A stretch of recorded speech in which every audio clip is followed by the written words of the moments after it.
Be me. 28 years old, software engineer who just moved to Seattle for a new job at a startup.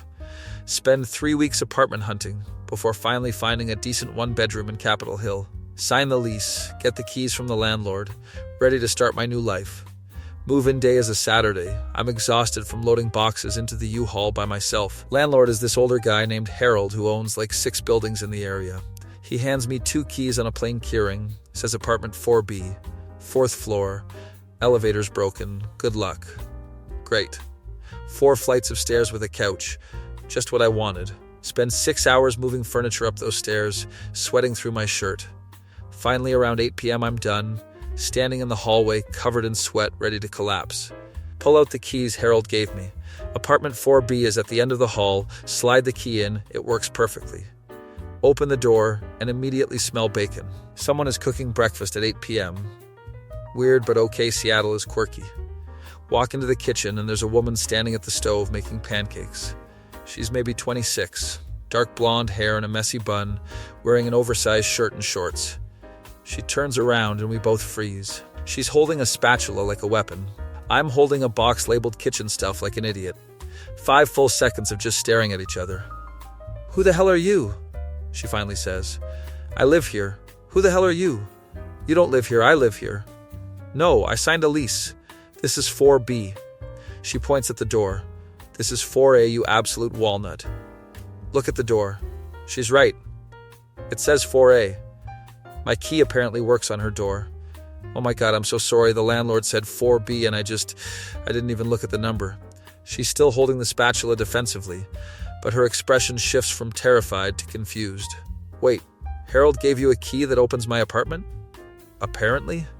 "I swear I'm not breaking in. I just moved in today." "To 4B? Yeah, 4B, which I now realize is probably on the other side of the hall." We both look at the door across from hers, which clearly says 4B. I am the dumbest person alive. She starts laughing, like genuinely laughing, not polite laughter, full bent-over cackling. You just walked into a stranger's apartment and didn't question why someone was already here. In my defense, I've been moving furniture for 6 hours, and my brain stopped working. She wipes her eyes, still grinning. "Okay, that's actually hilarious. Also, Harold is such an idiot for giving you the wrong key. I mean, the key works though, so whose fault is this really?" "Definitely Harold's. He's the worst landlord in Seattle." "Oh great, I just signed a year lease with the worst landlord in Seattle." "Welcome to the building, neighbor." She extends her hand, I shake it. "I'm Claire."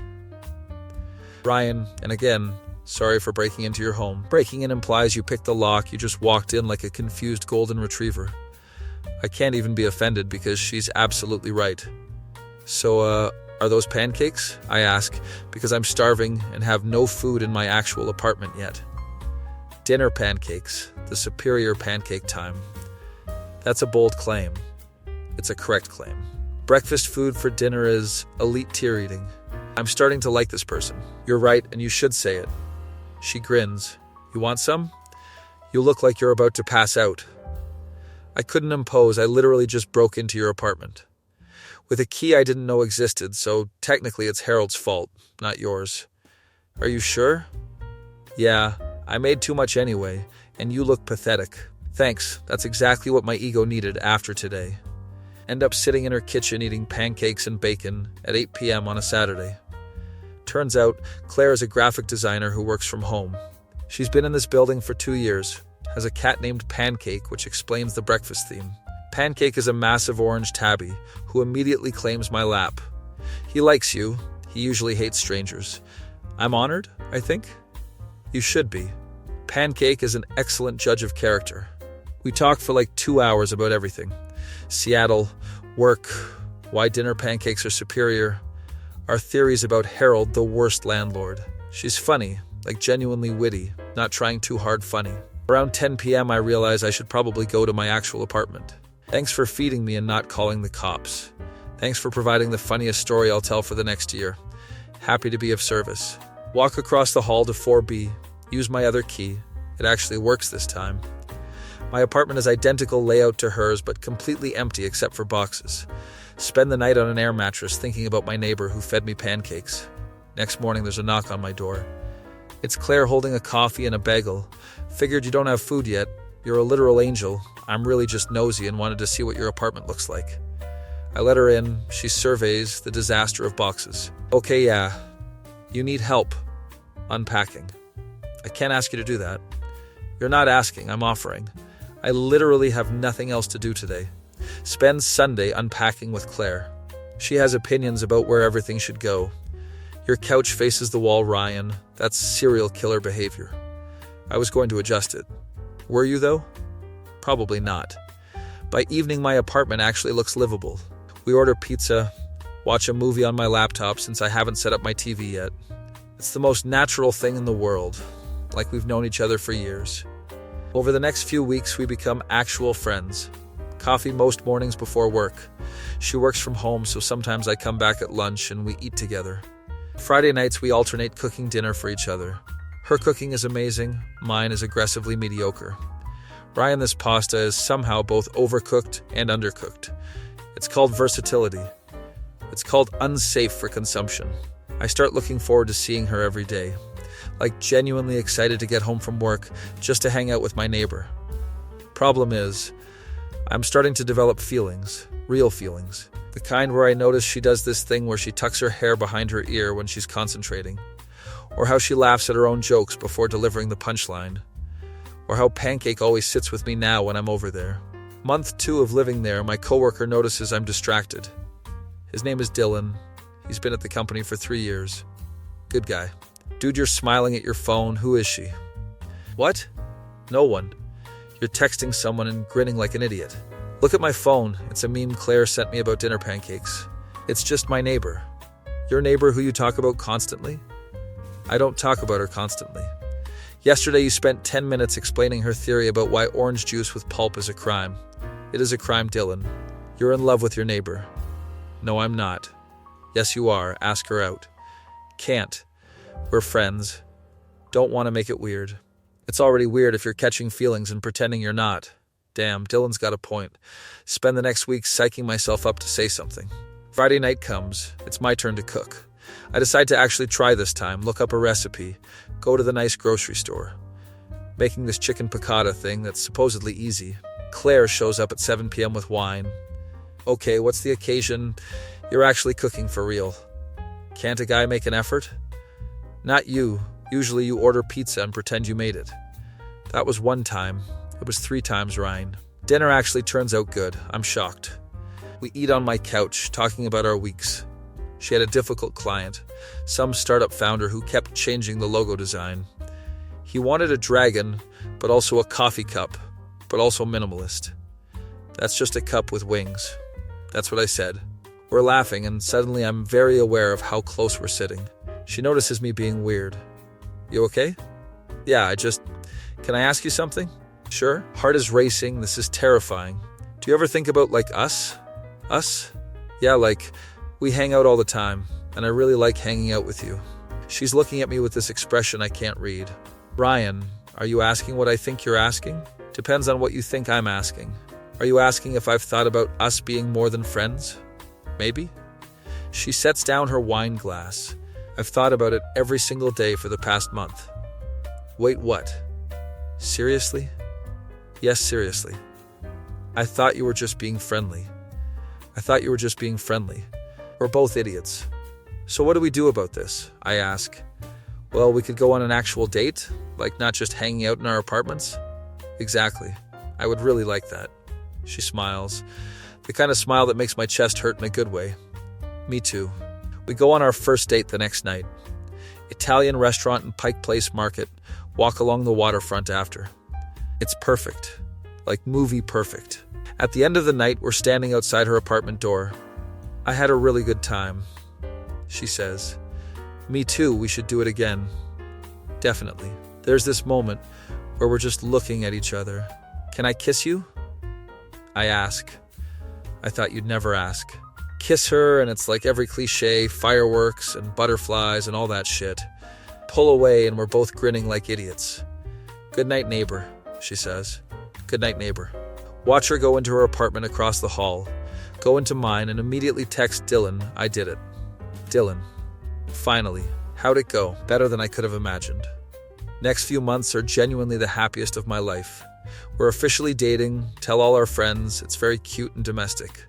We still live across the hall, but essentially live together. Most nights I sleep at her place, or she sleeps at mine. Pancake has accepted me as his second human. Claire meets my parents. When they visit Seattle, they love her immediately. My mom pulls me aside, don't let this one go, trust me, I won't. 6 months in, we're at dinner, and she brings something up. So I've been thinking. Dangerous. Shut up. I've been thinking, we basically live together anyway. This is true. So why are we paying for 2 apartments? Because Harold's lease terms are brutal? Okay, yes, but also, what if we actually moved in together? Yeah, your lease is up in 2 months anyway. She's right, and honestly, I've been thinking the same thing. I would love that. Really? Claire, I spend every night with you anyway. Might as well make it official. Plus, your apartment is bigger. So you're just using me for my square footage. Obviously, what else would I want you for? My sparkling personality and mediocre cooking skills? Definitely the cooking skills. We tell Harold we're combining apartments. He's confused, but whatever. You're the guy who walked into the wrong apartment, right?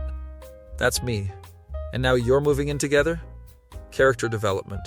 Harold just shakes his head. Probably thinks we're insane. Moving in together is easy since we literally just move stuff across the hall. We keep her apartment. It has the better kitchen. My place becomes her home office. Claire's design business is actually doing really well. She picks up a contract with a major tech company. I'm so proud of her. I get promoted at work, senior engineer position. We're both killing it professionally and personally. 1-year anniversary comes around. I plan this whole elaborate thing, reservation at the restaurant where we had our first date. Get there and she's already planned something too. We both laugh because we're wearing matching nice outfits. Great minds think alike, she says. Dinner is perfect. We reminisce about the past year. Remember when you thought my apartment was yours? In my defense, Harold gave me the wrong key. You still didn't look at the door number. I was tired.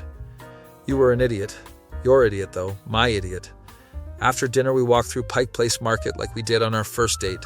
Find ourselves at the same spot where we first kissed. This feels familiar, Claire says.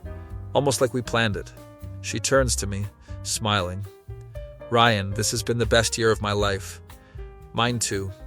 I know it's only been a year, but I can't imagine my life without you. My heart is doing backflips. I can't either. She reaches into her bag. Wait, is she? She pulls out a small box. Claire?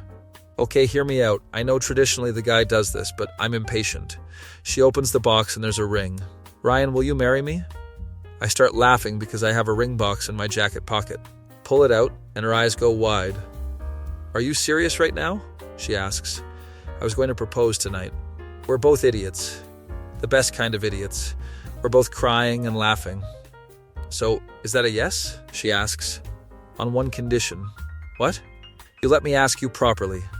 Get down on one knee right there at Pike Place Market.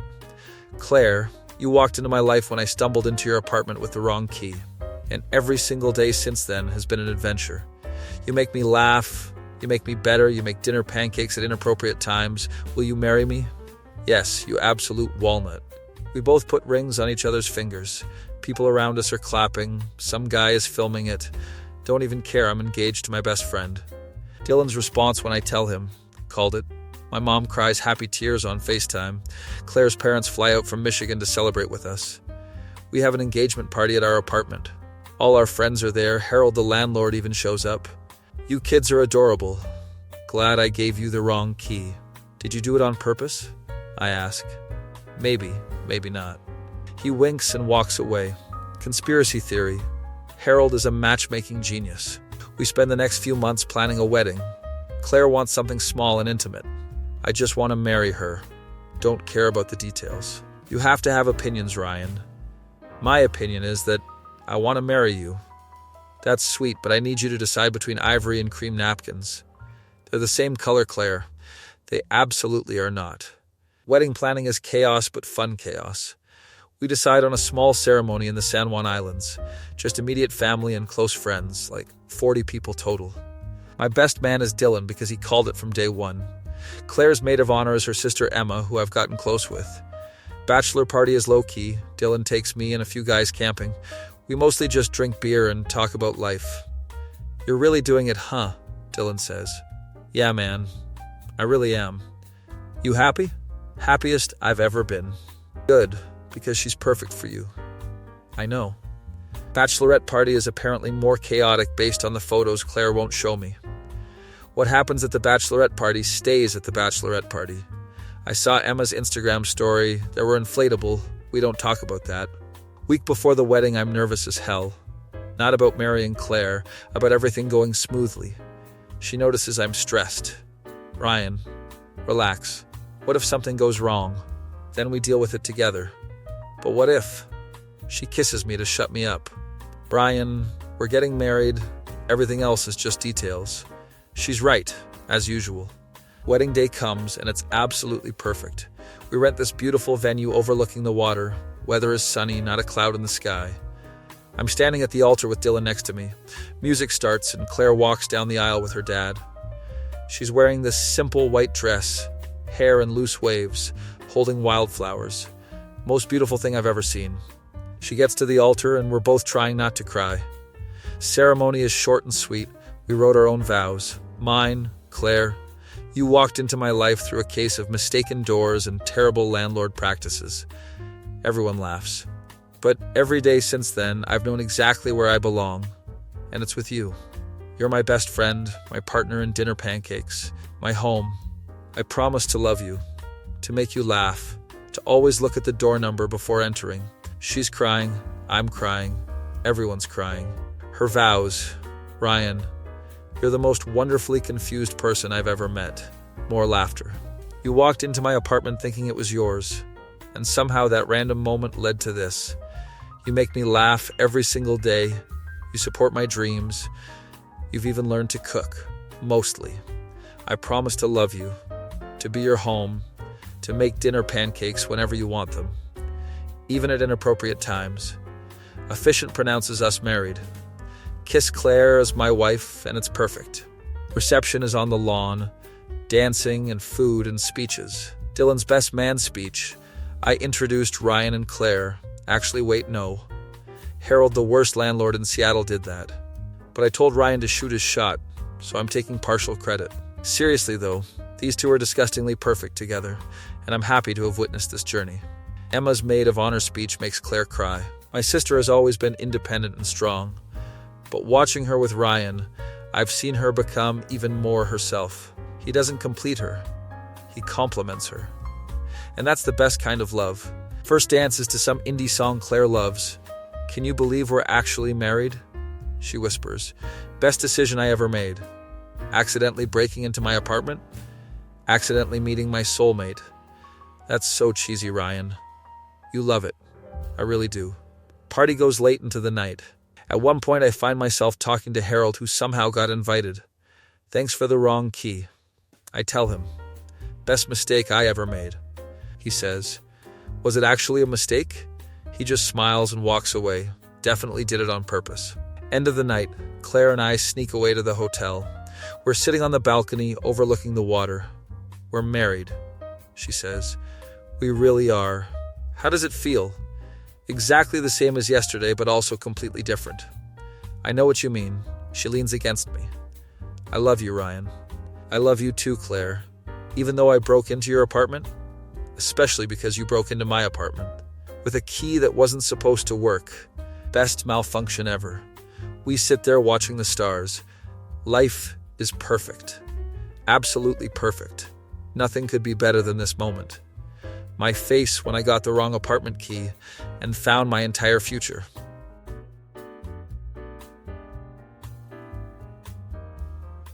Be me. Married for 3 months. Life is honestly incredible. We went on a honeymoon to Japan, Claire's dream destination. Spent 2 weeks eating ramen, visiting temples, taking way too many photos. Came back to Seattle and settled into married life. It's basically the same as before, but now we have rings and shared health insurance. Claire's design business is booming. She just landed another huge client. I'm doing well at work, leading a new project. Team respects me. We're talking about maybe buying a house in a year or 2. Nothing crazy, just something with a yard for Pancake, Claire says. Pancake is a cat. He doesn't need a yard. But he deserves one. Can't argue with that logic. Everything is going according to plan until it isn't. It starts small, things I don't really notice at first. Claire's tired a lot, but she's working long hours, so that makes sense. You okay, babe? I ask one evening when she falls asleep on the couch at 7 p.m. Yeah, just exhausted, this client is demanding. Want me to make dinner? That's sweet, but also terrifying given your cooking history. I've improved. You made toast wrong last week, Ryan. That toaster is defective. She laughs, but there's something off. Can't quite place it. A few weeks later, she mentions she's been having headaches. Like bad ones, almost like migraines. You never get migraines. I know, it's weird. Probably just stress. Maybe see a doctor? It's fine, I'll take some ibuprofen. I drop it because she's probably right, it's stress. But the headaches don't stop. She starts getting nauseous too, not eating as much. Maybe you're pregnant? I joke one morning when she can't finish breakfast. She goes pale. I'm on birth control, Ryan. I know, I was kidding. Not funny. She seems genuinely upset, which is unusual.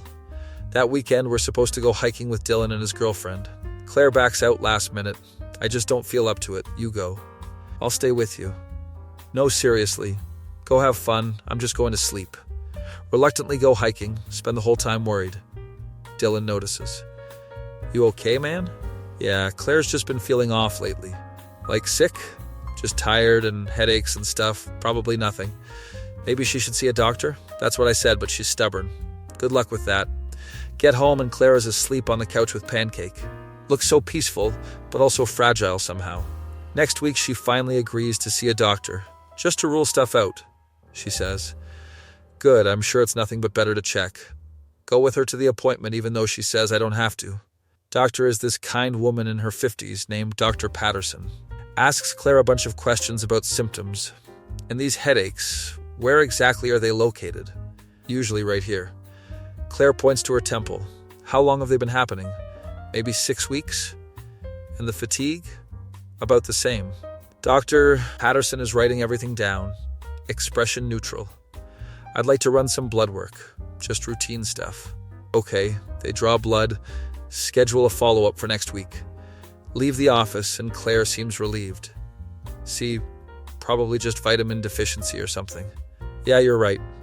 Want to believe it's nothing. Week passes normally. Claire seems a bit better, actually. Maybe it was just stress, and now that she's addressing it, she's improving. Go to the follow-up appointment together. Dr. Patterson has a different expression this time. More serious.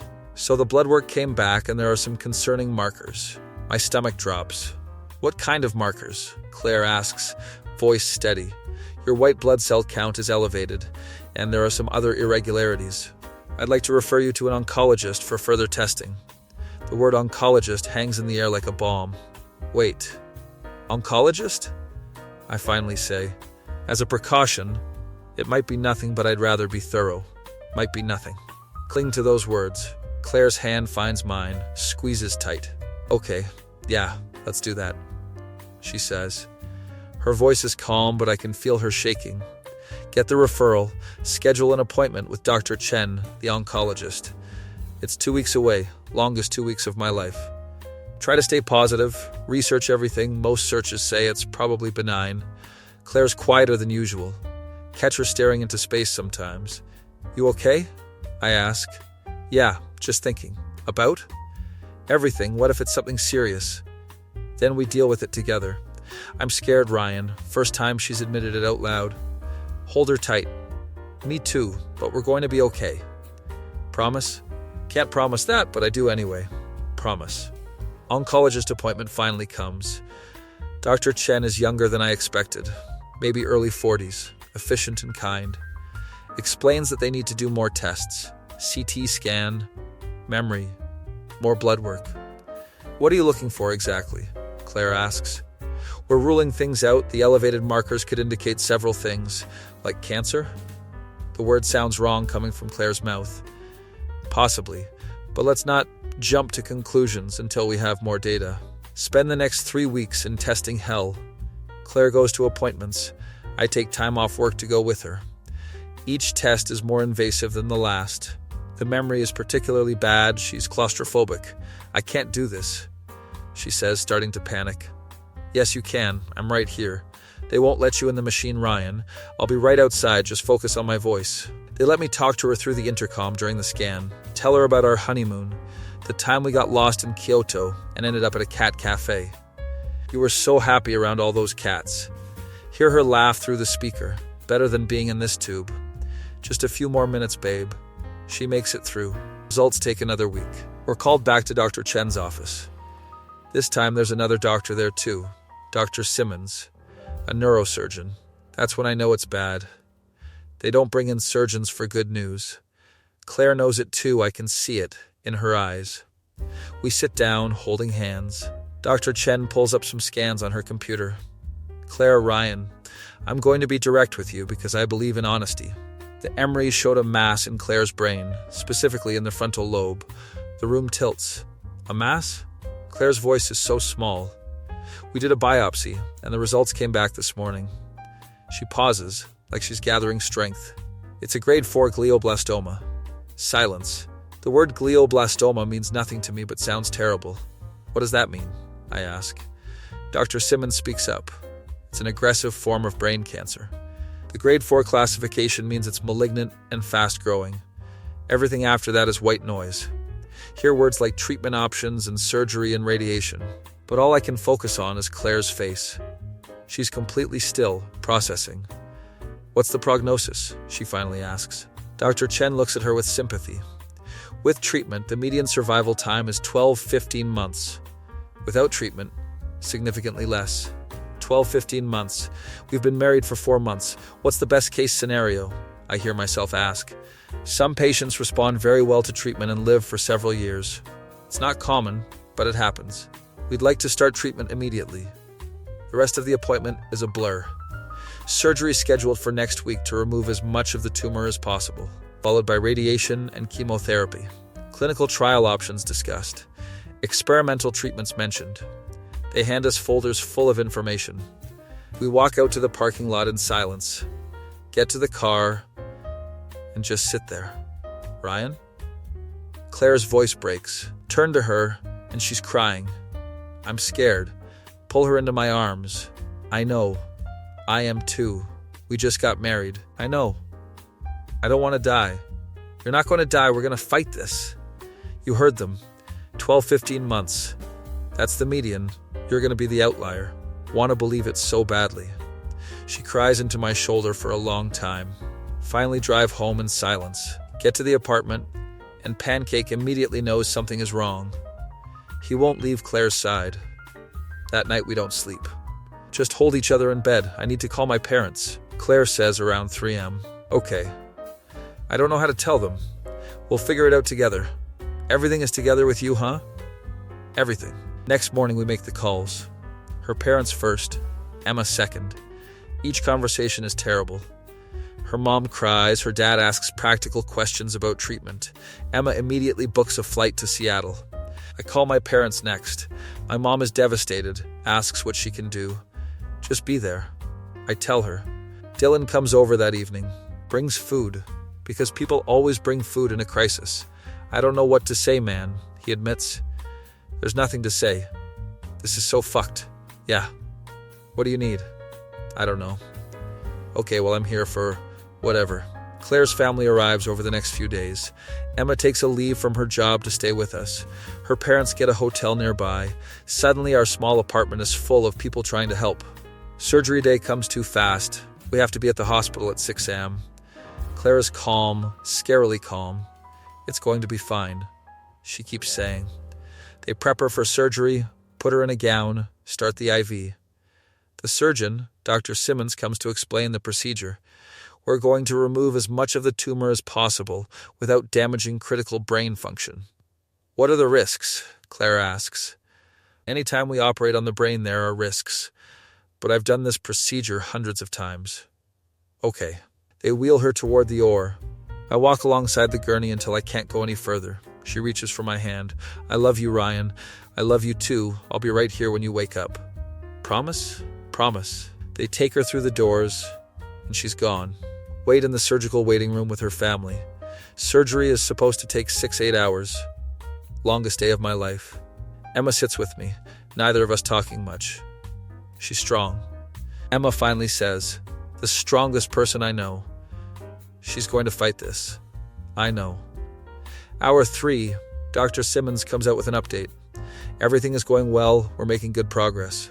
Thank you. Hour 6, another update. We've removed most of the tumor, just finishing up. Hour 8, he comes out for the final time.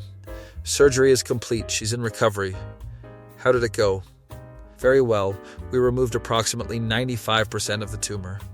The remaining 5% is in an area too risky to operate on. But she's okay? She came through beautifully.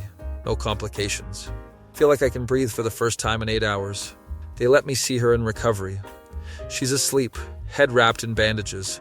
Looks so fragile hooked up to all the machines. Sit next to her bed and hold her hand. She wakes up a few hours later, groggy and confused. Ryan? Hey. I'm here. Is it over? Yeah, you did great. My head hurts. I bet.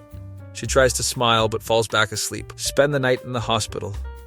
They move her to a regular room the next day. Recovery is rough. She's nauseous from the anesthesia. Head pain is intense. But she's alive, and that's what matters. Dr. Simmons checks on her daily. Recovery looks good. We'll start radiation in 2 weeks once the incision heals. 2 weeks later, we're back at the hospital for radiation simulation. They make a custom mask that holds her head still during treatment. Watching them fit it to her face is one of the hardest things I've witnessed. She's so brave, doesn't cry, just endures it. Radiation starts, 5 days a week for 6 weeks. Then chemotherapy on top of that. Our life becomes hospital appointments and side effects. Claire loses her hair about 3 weeks into treatment.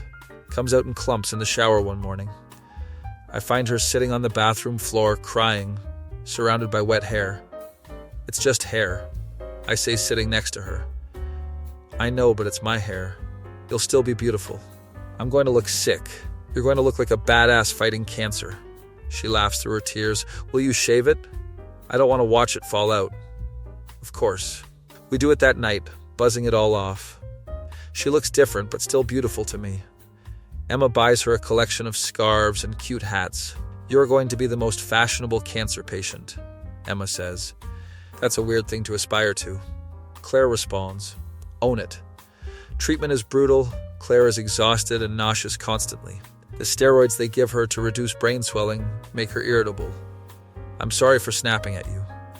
She says after an argument about something trivial. It's okay. I know you're going through hell. It's not an excuse. It kind of is, though. I hate this, Ryan. I hate being sick. I hate being weak. You're not weak. You're the strongest person I know. I don't feel strong. Strength isn't feeling strong. It's getting up every day anyway. She cries and I hold her. This becomes our routine. Treatment and recovery and moments of despair. But there are good days too. Days where she feels okay and we watch movies on the couch. Days where she has enough energy to work a little on her design projects. Days where we can almost pretend things are normal. Her business partner has been amazing, taking over most of the client work. But Claire still insists on being involved when she can. I need to feel useful, she explains. You are useful. I mean beyond being a professional patient. Finish radiation and chemotherapy after 3 months. Follow-up memory shows the tumor is stable, hasn't grown. It's not gone, but it's not worse. Dr. Chen calls it good news in the context of glioblastoma. We celebrate by going out to dinner for the first time in months. Nothing fancy, just our favorite Thai place. Claire wears one of her new scarves, makeup to hide how pale she is. It's nice to be out in the world, she says. Yeah, it is. I miss this. Me too. Thank you for sticking with me through this. Where else would I be? I don't know, living your life instead of spending it in hospitals? This is my life. You are my life. You're going to make me cry and I'm wearing mascara. Sorry. She reaches across the table for my hand. I know the odds, Ryan. I know what the statistics say. Claire, let me finish. I know what they say, but I'm going to fight. I'm going to fight as hard as I can for as long as I can. And I'm going to be right there fighting with you. We're going to beat this. Want to believe it more than anything. Yeah, we are. The next few months are what Dr. Chen calls watchful waiting. Misery every 6 weeks to monitor the tumor, maintenance chemotherapy 1 week per month. Claire starts to get some normalcy back. Hair grows back in patches. She jokes about having a punk rock phase. regains some weight, color returns to her face.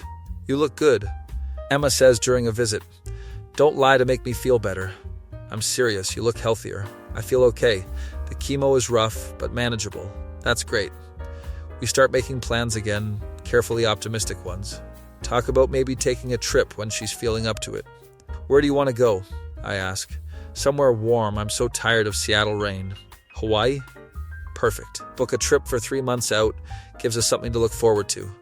Dylan and his girlfriend get engaged. Ask us to be in the wedding." "Of course," Claire says. "You sure you'll be up for it?" Dylan asks carefully. "I'll be there, even if I have to show up bald and puking." Dylan laughs uncomfortably. "That's dark, Claire. Cancer humor. You get used to it." Life feels almost normal again. Then the 6-month MRI happens. We go in expecting good news. The tumor has been stable for 3 scans. Dr. Chen's face when we walk in tells a different story. The tumor has grown. She says without preamble, significantly. The floor drops out. "How much?" Claire asks. "About 40% increase in size." "What does that mean?" "It means the current treatment isn't working anymore. We need to consider more aggressive options." More aggressive. As if chemotherapy and radiation weren't aggressive enough. "What are the options?" I ask. "There's a clinical trial at UW Medicine that might be suitable. It's experimental, but showing promising results in similar cases." "What kind of trial?" "Immunotherapy combined with targeted drug therapy. Side effects can be severe, but some patients are responding well." Claire looks at me. "What do you think?" "I think we try everything." "Okay, let's do it." Get enrolled in the trial after a week of additional testing. New treatment protocol starts immediately. This one is even harder than the last. Claire is sick constantly. Fatigue is crushing. "I can barely get out of bed," she tells me. "Then don't. Rest." "I can't just lay here, Ryan." "Yes, you can. Your job right now is to let your body heal." "This doesn't feel like healing." "I know." Weeks pass. She gets weaker instead of stronger. Emma moves back in to help full-time. My work is incredibly understanding. Let me work from home. Our apartment becomes a medical station. Pills and supplies everywhere. Pancake never leaves Claire's side, somehow knows she needs him. Next memory after 2 months on the trial. Tumor has grown again. The trial isn't working, Dr. Chen says gently. "What now?" Claire asks. Her voice is tired, so tired. "We can try another combination of drugs. Or we can focus on quality of life, pain management." She's saying we can give up. Not in those words, but that's what she means. "I'm not giving up," Claire says. "Another trial, another drug. I don't care." "Claire, your body has been through so much." I said I'm not giving up. Dr. Chen nods. "Okay, there's one more trial we can try. It's even more experimental, very few participants.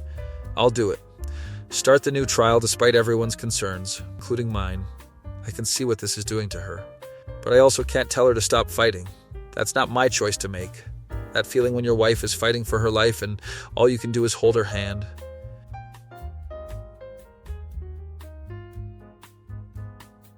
Be me. 9 months into Claire's cancer fight, watching my wife disappear a little more each day. The new trial is destroying her body, trying to save her life. She's down to 95 pounds, can't keep most food down. The medication makes her confused sometimes, forgets things mid-conversation. Breaks my heart every single time. "What was I saying?" she'll ask. "You were telling me about the design project." "Right, yeah, the design project. But she's lost the thread and we both know it. Dr. Chen pulls me aside after an appointment. "Ryan, I need to be honest with you. The tumor is continuing to grow despite all interventions. My throat closes up." "How long?" "It's hard to say. Maybe weeks, maybe a few months." Her quality of life is deteriorating rapidly. "Have you discussed end-of-life wishes?" End of life. Such clinical words for something so devastating. "No, not really. I think you should." Go home and can't bring myself to have that conversation. How do you ask your 27-year-old wife how she wants to die? But Claire brings it up herself a few days later. We're lying in bed. She's having a good day, relatively speaking. "Ryan, I need to talk to you about something." "Okay. I don't want to die in a hospital." The word die hits like a physical blow even though I've been expecting it. "Claire, please let me say this. When it's time, and we both know it's coming. I want to be home. I want to be in our bed with Pancake and you, not hooked up to machines in some sterile room. Crying now, can't help it. Okay, yeah, whatever you want. Thank you. Is there anything else? I don't want a funeral. Everyone standing around crying, talking about me in past tense. Just cremate me and scatter the ashes somewhere meaningful. Where? I don't know, maybe Pike Place Market, where we got engaged. Or that spot in the San Juan Islands where we got married. You decide. Okay. And Ryan? Yeah? After I'm gone, I need you to live. Claire, don't. I'm serious. Don't spend the rest of your life mourning me. Date again, get married again if you meet someone. Have kids, buy that house we talked about. I can't think about that. You have to, because I won't be here to make sure you're okay. Promise me you'll live your life. I promise. Lying. We both know it, but she needs to hear it. Emma moves in full-time now, helps with daily care. Claire needs help with everything. Bathing, eating, moving around. Her independence is gone and it kills her. I hate this. She says after I help her to the bathroom, I hate being helpless. You're not helpless, you're sick. Same thing. It's really not. I'm a burden. You're my wife, who can't even piss by herself. Claire. She starts crying. The medication makes her emotional. I'm so sorry, Ryan. For what? For doing this to you. You didn't do anything. Cancer did this. I'm ruining your life. You are my life. Hold her while she cries herself to sleep. This happens more and more often now. Good days are rare, bad days are the norm. But when she's lucid and feeling okay, we make the most of it. Watch our favorite movies, look through photos from our wedding. We were so happy. She says looking at pictures. We still are. Are we? I'm with you, so yes. Even like this? Especially like this. Sickness and health, remember? I remember. 3 weeks later, she has a seizure. It's morning. I'm making breakfast when I hear a crash from the bedroom. Run in and find her on the floor, body rigid, shaking. Call 911. Emma appears from the guest room. Oh my God. Paramedics arrive within minutes. They stabilize her, take her to the hospital. Seizure lasts about 5 minutes total, but feels like hours. At the hospital, Dr. Chen explains the tumor is pressing on parts of her brain, causing seizures. We can give her anti-seizure medication, but they'll likely continue. How often? Hard to say. Could be daily, could be weekly. Add it to the growing list of symptoms. Claire stays in the hospital for 3 days. When she comes home, she's different, more withdrawn. I don't want to keep doing this. She says one night.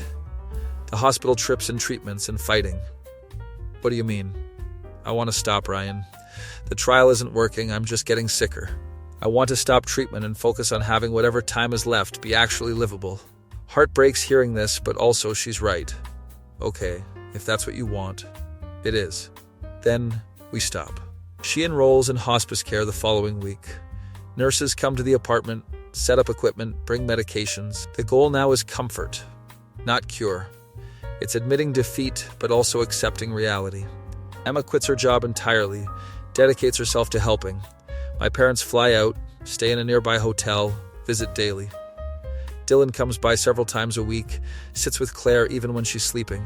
She'd do the same for me, he says. The apartment becomes a hub of visitors. Claire's college friends make the trip. Distant relatives call, want to say goodbye.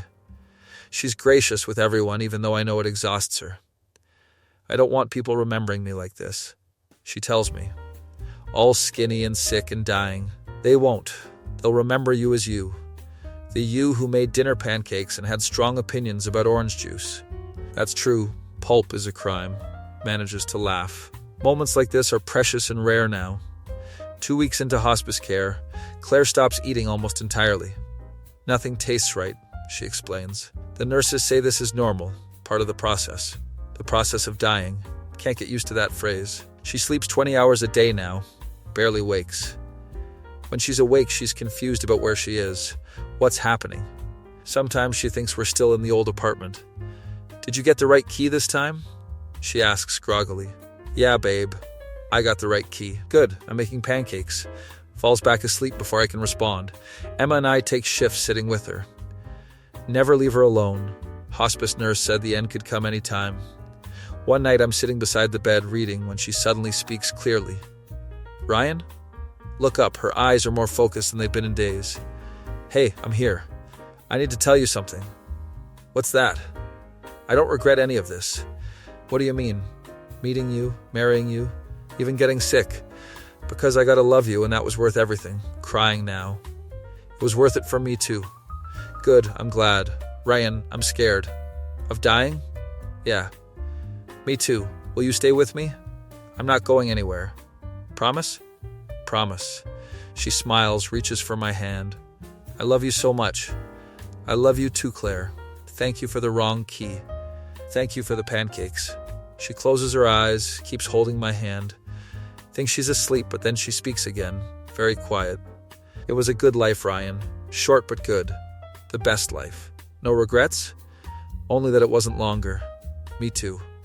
She squeezes my hand, falls asleep still holding it. That's the last real conversation we have. Next few days she barely wakes at all. When she does, she doesn't recognize anyone. Hospice nurse, her name is Patricia, explains this is common. Her brain is shutting down. It's painless. Are you sure? As sure as we can be. 5th day of this. It's early morning, maybe 5 a.m. I haven't slept, just sitting beside her bed. Emma's asleep on the couch. Patricia stepped out for coffee. Claire's breathing changes, becomes irregular. Shallow breaths, then deep ones, then long pauses. This is it. I know it's happening. Grab her hand. Claire, it's okay. I'm here. You can let go now. I love you so much. Her breathing slows even more. Pancake jumps on the bed, curls up next to her. Swear that cat knows. Thank you for walking into my apartment that day. Thank you for every laugh, every pancake, every moment. Thank you for choosing me. One more breath. Then nothing. Wait for another breath, but it doesn't come. Check for a pulse, but there isn't one. She's gone. Sit there in silence, holding her hand. Pancake meows softly. Emma wakes up, sees me, knows immediately. Oh no. Comes over, puts her hand on my shoulder. We sit there together as the sun comes up. Patricia comes back, confirms what we already know. I'm so sorry. She was 27 years old. We were married for 11 months. The next few days are automatic, going through motions. Call everyone who needs to know. Arrange cremation, no funeral like she wanted. Pack up all the medical equipment. Donate her medications. The apartment feels enormous and empty. Pancake wanders around looking for her. Breaks me every time. Emma stays for a week, helps sort through things. What do you want to do with her clothes? I don't know. We can keep them if you want, or donate them. I don't know, Emma. I can't think about this. Okay, we'll deal with it later. Dylan organizes a memorial service, even though Claire said no funeral. It's not for her, it's for everyone who loved her. He explains. It's at a small venue, maybe 50 people show up. Everyone shares stories. Emma talks about growing up with Claire, how she was always the brave one. Dylan tells the story of how we met, makes everyone laugh. I can't speak, just stand there crying. Afterwards, people offer condolences. She was so young. It's so unfair. She's in a better place now. Want to scream that the better place would be here with me, but I just nod.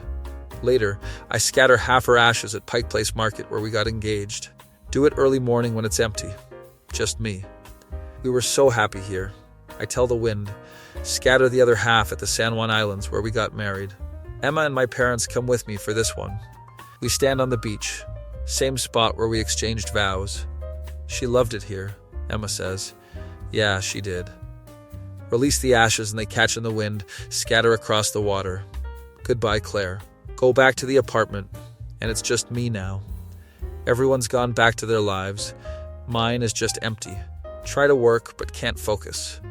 Try to sleep, but the bed feels wrong without her. Try to eat, but nothing has flavor. Weeks pass, then months. People stop calling as often. They've moved on, which is fine, that's what people do. I'm stuck. Pancake is the only thing keeping me going. Have to feed him, have to take care of him. He was her cat first. Feel like I owe it to her. 6 months after she dies, I finally go through her belongings. Find a box under the bed I've never seen before. Inside are letters, dozens of them, all addressed to me, dated throughout her illness. Start reading them chronologically. First one is from right after diagnosis, Ryan. If you're reading this, I'm gone. I started writing these when I got diagnosed because I knew I might not have time to say everything I needed to say. First thing, I love you. I love you more than I thought it was possible to love another person. Can't read more than 2 without breaking down. But I read them all, over several days. She left instructions, advice, memories. One letter is just her explaining why she loved me. Another is her giving me permission to move on, to be happy again. The last letter, dated 3 weeks before she died. Ryan, I'm so tired. The fighting is exhausting, and I don't think I have much time left. I want you to know that every single day with you was a gift.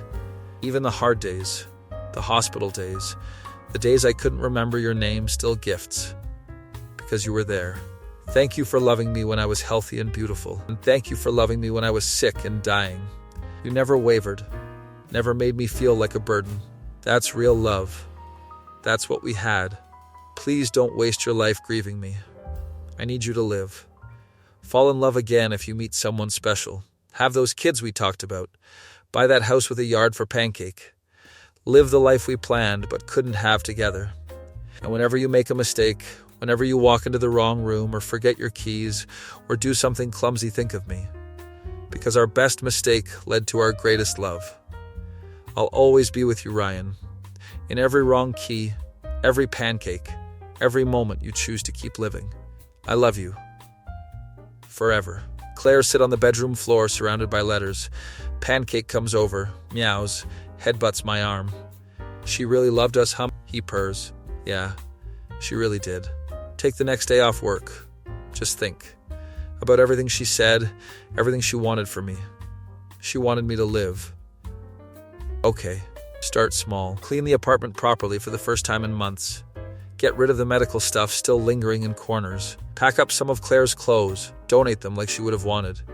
Keep a few favorites. Her favorite sweater, her wedding dress. Put her wedding ring on a chain around my neck. Start going to therapy, something I should have done months ago. Therapist's name is Dr. Morris. She specializes in grief. It's okay to be sad, she tells me.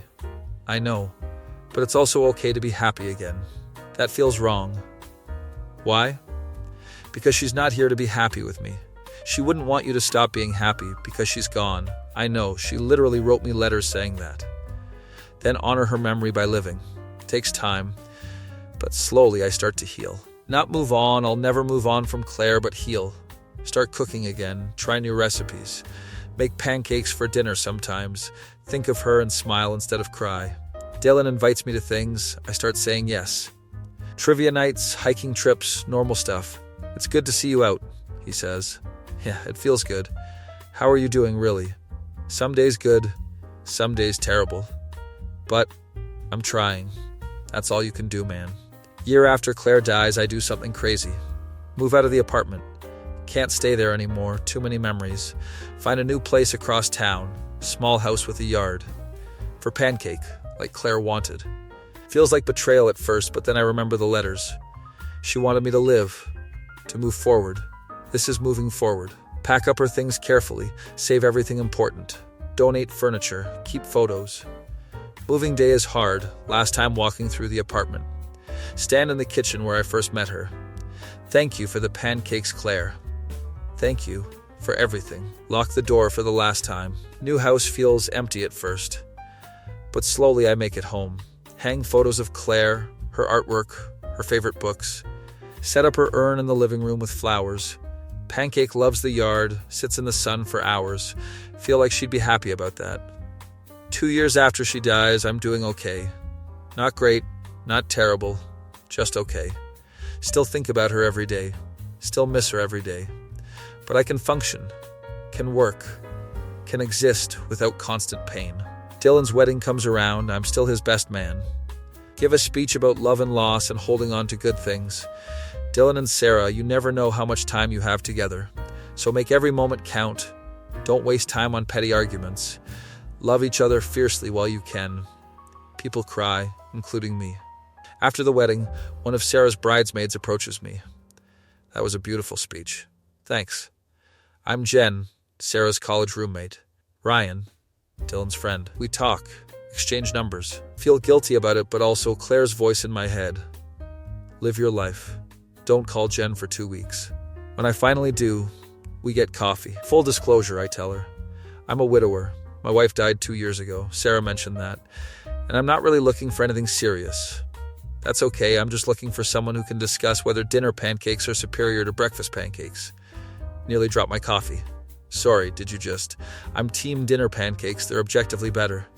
Start laughing, can't help it. You would have loved my wife. Yeah? She had the same theory. Smart woman. The smartest. We become friends first. Take it slow. Months pass before it becomes anything more. Feel guilty every step of the way, but also keep hearing Claire's letters. Fall in love again if you meet someone special. Jen is patient, understanding, never tries to replace Claire. She was your first great love, Jen says. That doesn't mean you can't have a second. I don't know if I'm ready. Then we wait until you are. Takes another year before I'm ready to say I love Jen. It's different from what I had with Claire, but that's okay. Claire will always be my first love, my great tragedy, my wrong key. But Jen is my second chance, my moving forward, my choosing to live. 3 years after Claire dies, I propose to Jen. Different ring, different place, different everything. But when she says yes, I feel Claire smiling somewhere. Wedding is small, pancake is the ring bearer because I'm sentimental like that. Dylan is best man again, cries during the ceremony. Claire would be happy for you. He tells me. I hope so. I know so. On my wedding night, I read Claire's letters one more time, especially the last one. Live the life we planned but couldn't have together. Okay, Claire, I whisper. I'm trying. Put the letters away. Not goodbye, but see you later. Years pass, life happens. Jen and I have kids, 2 daughters. Buy a bigger house, the one with the yard Claire dreamed about. Pancake lives to be 18, passes away peacefully in his sleep. Bury him in the backyard with Claire's favorite collar. Career progresses, life is full and busy and good. But I never forget. Tell my daughters about Claire when they're old enough to understand. Your daddy was married before mommy to a woman who was brave and funny and loved pancakes for dinner. She got sick and went to heaven, but she made daddy promise to be happy. So that's why we have mommy. They accept this with the easy wisdom of children. One day my oldest asks, "Did you love her more than mommy?" I loved her differently than I love mommy. Both loves are real and important. Okay, daddy. Satisfied with that answer. Sometimes I visit the San Juan Islands, stand where we scattered her ashes. We have 2 beautiful girls, Claire. I bought that house you wanted. I'm living, just like you asked. I hope you're proud. Wind carries the words away. Choose to believe she hears them. Dylan and I are having beers in my backyard one evening, watching our kids play. You ever think about that wrong key? He asks. All the time. It's crazy how one mistake changed everything. Best mistake I ever made. Even knowing how it ended? Think about it seriously. Yeah, even knowing how it ended. Because I got to love her. And that was worth everything. That's beautiful, man. It's true. She'd be proud of you, you know. I hope so. I know so. Later that night, making dinner for my family, Jen comes up behind me, hugs me. What are we making? Pancakes. For dinner? The superior pancake time. She laughs. You and your pancakes. Hey, a wise woman once told me dinner pancakes are elite tear eating. This wise woman sounds smart. She really was. Serve pancakes to my family, they eat happily. Look around at this life I've built. It's not the life I planned with Claire, but it's a good life. A full life. And somehow, I feel like she's part of it. In every wrong turn that leads somewhere right. In every mistake that becomes a memory. In every moment I choose to keep living instead of just existing. That night, lying in bed next to Jen, I think about everything. The wrong key, the right girl, the terrible diagnosis, the beautiful love, the devastating loss, the second chance. All of it. Would I do it again, knowing how it ends? Yes.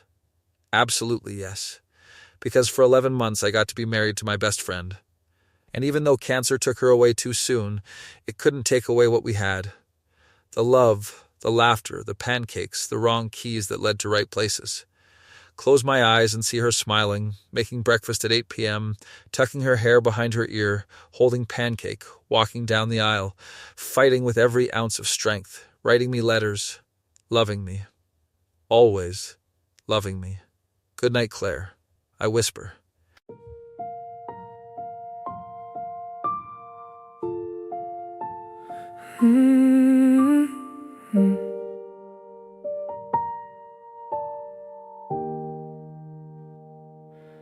Use the wrong key, walk through your door. You were making breakfast, I couldn't ask for more. We laughed about that day in September. Now it's all I have left to remember. 11 months of borrowed time. You were mine, you were mine. We built a life in the space between healthy and sick. The in-between. You slipped away on a Tuesday morning, left me here still mourning. Wrong key led me right to you. Now I'm lost without you.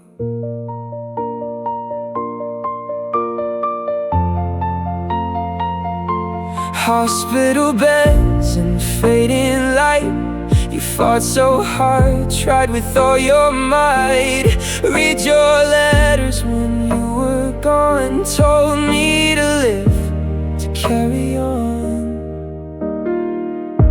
I scattered your ashes where we said our vows. Keep your memory alive somehow. The house we bought, the life we planned, slipped right through my hands. We built a life in the space between healthy and sick. The in-between. You slipped away on a Tuesday morning, left me here still mourning. Wrong key led me right to you. Now I'm learning to live